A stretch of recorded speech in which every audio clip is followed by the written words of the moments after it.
ఇద్దరు కలిసి వచ్చాము.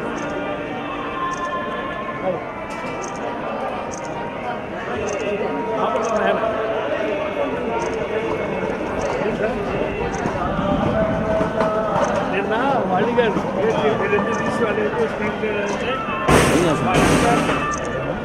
తెలంగాణ వాళ్ళు పూర్తిగా పోయేవాళ్ళు మా వాళ్ళు ఇల్లు మాలో ఎవరు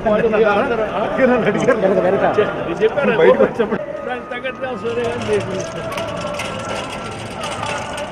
స్వామి ఆగండి రండి రండి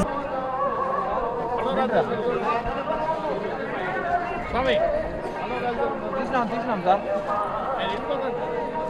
ప్రత్యేక హోదా అంటే ప్రత్యేక హోదా ఇవాళ కష్టం రాదు. ఎందుకంటే ముఖ్యమంత్రి గారు దానికోసం విశ్వప్రయత్నం చేశారు.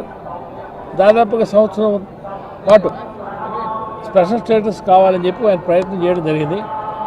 కొన్ని కారణాల వల్ల మన రాష్ట్రంతో పాటు ఇంకా మిగతా 10 రాష్ట్రాలు కూడా స్పెషల్ స్టేటస్ అడుగుతూ ఉంటే వీలుగానే ఉద్దేశంతో అంతకన్నా మిన్నగా ఉన్నటువంటి ప్రాజెక్ట్స్ కానీ ఫండ్స్ కానీ తీసుకోవడం జరిగింది. మన రాష్ట్రానికి రాష్ట్రం నష్టపోకూడదు, రాష్ట్రం డెవలప్ కావాలి, స్పెషల్ స్టేటస్ కోసం మనం ఆగకూడదనే ఉద్దేశంతో వారికి తీసుకోవడం జరిగింది.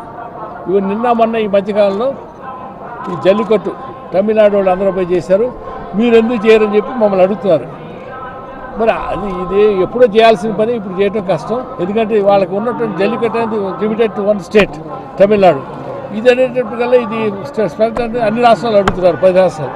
దాంతో గవర్నమెంట్కి ఇబ్బందిగా ఉంది, దాంతో ఇవ్వలేకపోయారు. అది మీరు స్వామివారిని అడగాలి, లేకపోతే ముఖ్యమంత్రి గారిని అడగాలి. Thank you sir. వైజాగ్లో జరిగేటువంటి నిరసన కార్యక్రమానికి పవన్ కళ్యాణ్ గారు కూడా సపోర్ట్ చేస్తున్నారు. నాకు తెలియదండి, నేను చూడలేదు. నేను టీవీ చూడలేదు, నాకు తెలియదు. న్యూస్ పేపర్ కూడా చూడలేదు. నేను నుంచి ఇక్కడే ఉన్నాను. మేము మీటింగ్కి వచ్చాం, సివిల్ ఏవియేషన్ మీటింగ్కి వచ్చి పైకి వచ్చాం స్వామివారి దర్శనం కోసం. మాకు ఐడియా లేదు. పవన్ కళ్యాణ్ గారు వస్తున్నారు రావట్లేదు తెలీదు.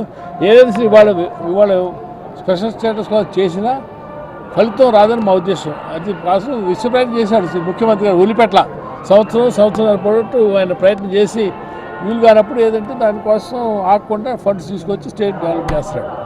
Okay, thank you. ఓకే. ఈ వీడియోపై మీ విలువైన కామెంట్స్ ని మాతో షేర్ చేసుకోండి. అండ్ ఇంకో విషయం, సబ్స్క్రైబ్ చేయడం మర్చిపోకండి.